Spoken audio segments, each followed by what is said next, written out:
అభి ఏదో చేసింది, అందుకే రాహుల్లో ఇంత మార్పు వచ్చింది.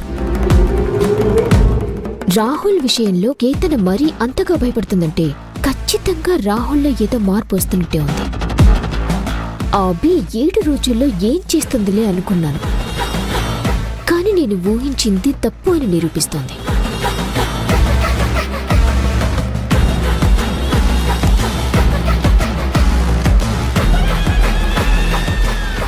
ఐరేంద్రి,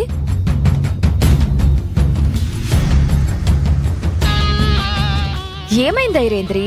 నీరు ఎండిపోయిన చెరువులో చేపల పెంపకం ఎలా చెయ్యాలి అన్నట్టు అంత దీర్ఘంగా ఆలోచిస్తున్నావేంటి? నువ్వు చెప్పింది నిజమే వదినా. అసాధ్యంగా మారుతున్న ఒక విషయాన్ని సాధ్యం ఎలా చేయాలా అని ఆలోచిస్తున్నాను. నువ్వు మరీ అంత భారీ భారీ పదాలు వాడుతూ చెప్తూ ఉంటే నాకేం అర్థమవుతుంది చెప్పు? చెప్పేదేదో సూటిగా చెప్పొచ్చు కదా. రాహుల్ నెమ్మదిగా కేతన చేతుల్లో నుంచి చేజారిపోతున్నాడని, అభి చేతికి దగ్గరైపోతున్నాడని కేతన భయపడుతోంది. ముందు కేతనలో ఆ భయం తగ్గించాలి అనుకున్నా. మనమంతా ఇలాంటి టాపిక్ మీద చర్చించుకునే రోజు వస్తుందని ముందే ఊహించుకున్నాను. రానే వచ్చిందన్నమాట. లలిత, నువ్వేదో మాకు ధైర్యం ఇస్తావనుకుంటే ఉన్న ధైర్యం కూడా పోయేలా మాట్లాడుతున్నావేంటి? మరి లేకపోతే ఏంటి?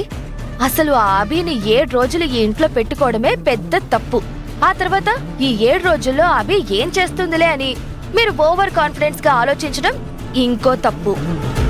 ఇప్పుడు చూసారా రాహుల్ ఎక్కడ మారిపోయాడో అని మనకి అనుమానం కలిగేలా ఆ అభి చేసింది అంటే ఆ అభి ఎంత దూరం వెళ్ళుంటుందో. వదినా ప్లీజ్.